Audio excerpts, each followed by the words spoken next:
Super Bowls this weekend. I'm sure you're only interested in the one in Gainesville. What's the mindset of the team going in? I don't know. Yesterday they were good in practice. We'll see how they are today. They've been in a good frame of mind. They're really engaging with each other. We're slowly figuring stuff out, but I think they're in good spirits. John, how are they handling the big success from Tuesday night? I mean, they're getting better. They're building their own confidence. You got guys. We did some conditioning stuff yesterday, and PJ and Ashton finished first. You had guys. Nick finished in the top 3, 4. I mean, I think they understand they got to conquer themselves first before you worry about conquering somebody else, and they're pushing themselves. They're doing good. When you get a team that's on a big roll in the past, has there been anything you kind of lean on to keep that edge and intensity going? We're just talking about the big picture of everything we do, which is kind of how I do this. We just, it isn't game to game. It's how we're trying to get better. We know we're going to go into a madhouse. We've done it. It's been a hard place for us to play. They make shots there. They're shooting last 5 games, 30 shots a game, 33-point shots a game. They may shoot 35. And if they make 20, it's been a nice little run. Now, who are we playing next? I mean, they're shooting them. And if they're on fire making them, it's going to make it hard. They had Tennessee with 69-67. As a matter of fact, they had them down with as many as 7, 8, 9. And then it was with a minute and a half, 2 minutes to go, 69-67. And anybody's ball game. So they're that good. They play, they throw a little 1-2-2 out there. They throw a little 1-3-1 out there. They'll throw a little 3-2 zone out there. They'll play. John, what kind of edge is it to have multiple offensive threats? I mean, PJ's got it right now, but it could be it seems like any number of guys. You're just trying to get each guy to prepare to be that guy. And then you're trying to, again, what I keep talking about is, if someone really has it going, be happy for them. There's no other feeling. And if we win and you didn't score, be happy. I mean, we were up 30 and Keldon and Reed didn't have a point. Are you okay? Like, if we're going to be a good team, you got to be okay. Numbers don't matter here. I'll say it again. PJ was 0 for 4 from the 3-point line, and everybody went nuts about how he played. Tyler Hero was 2 for 9. He missed every jump shot, made 2 layups, and everybody talked about how he's playing. Ashton's game, it's not about numbers. It's about how you play here. Nick had 5 blocks in 8 minutes.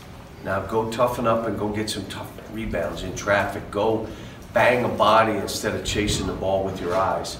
I mean, that stuff and the effort and the intensity, and then being a good team, which means defensively you're talking, you're engaged, you know what the game plan is, and on offense you're being willing passers, you're making hard cuts, you're setting great screens, you're passing when a guy's open in an area that he can catch and shoot. All that stuff, when you're worried about us, you can do that. When you're pressed about individual performance, it's hard to be what I just said. When you're so consumed with how am I playing, what am I doing, and we're getting away from it slowly but surely.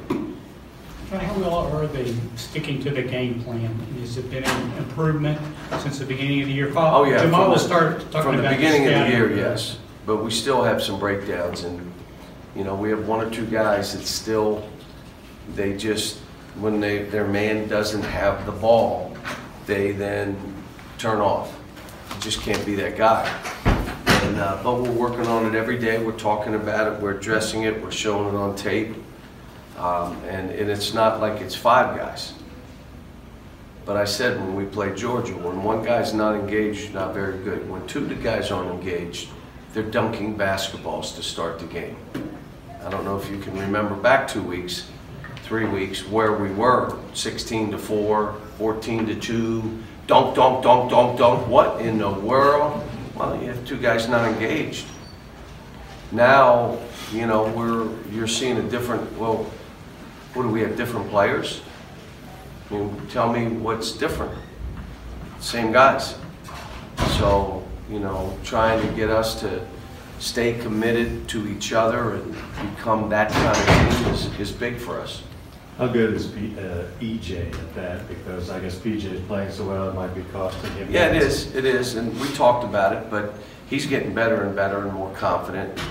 You know, as his legs get stronger and he can, you know, hold his position and all those things, he's ridiculous because his skills are off the charts. But what happens when teams play us, they all say the same thing because we're young. Just beat them up, man. You got to physically go at him. You got to, and it's not just him. They're saying it about all our guys because, you know, and you got to be able to withstand that. John, He's getting better at it. You're going up against Mike White, and you just finished coaching against Bryce Drew, young guys, and you're kind of an old guy. But how much satisfaction can you get out of maybe? I'm allowed to say that. You're not allowed to say that. I'm the same age as you, so. But how much satisfaction do you get? How much satisfaction do you maybe get out of showing these young whippersnappers? We got terrific coaches in this league. Guys are committed to their teams and committed to the game, and you know, have game plans that when you get into the middle of it, you understand what they're trying to do. They're trying to take away some of our strengths, attack our weaknesses. They're good coaches. Mike's a good coach. Bryce is a good coach. I mean, you think about what Bryce is going through right now, where they lose their best player, who was their centerpiece, that was going to make everyone around him better. They could score the ball and take over games when he needed to, and he's gone. Mike lost his big guy. How about Konzo when their best player went down? I mean, now to sustain it when those things happen, you know, I always say that's what coaching is. Lose 2 or 3 games. Let me see how you coach now. Things are going good and you're cheery and all that. I need when things aren't going well. Let me see you coach now. Let me see you bring a team together when there's panic all around you. And so when I watch the guys coach, you know, in our league, that's part of the deal. I mean, we got good coaches in this league. We got good players in this league.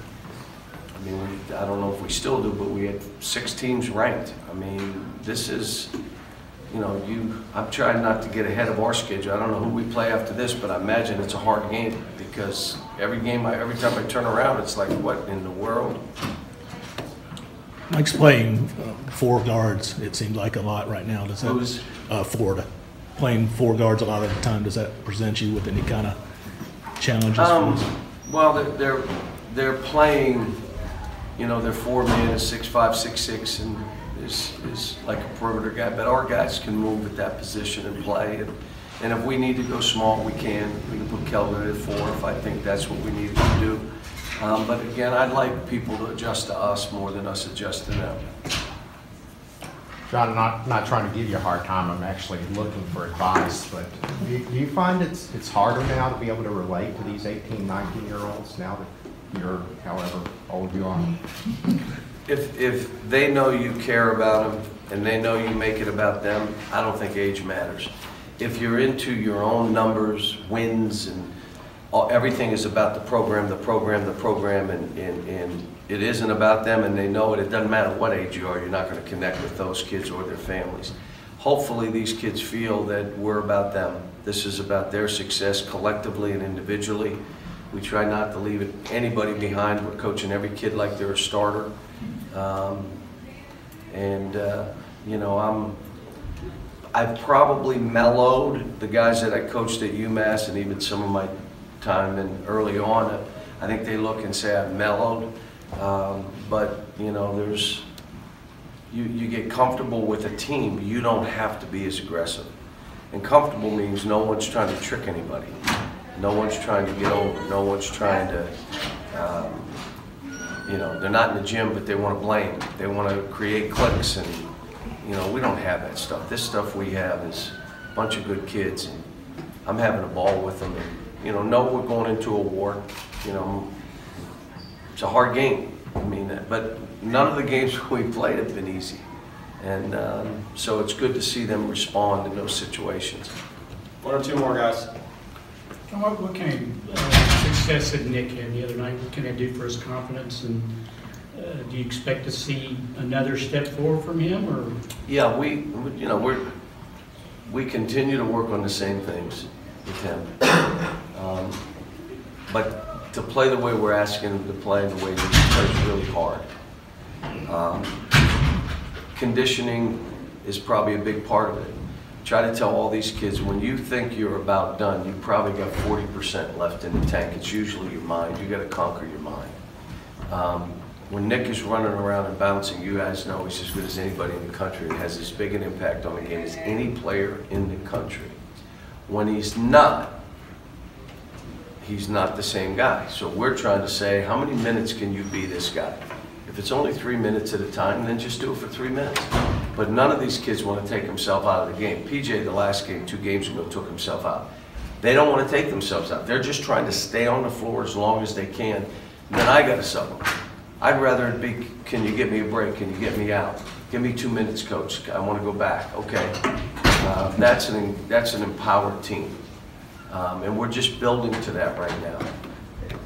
Anything else, guys? All right, thanks.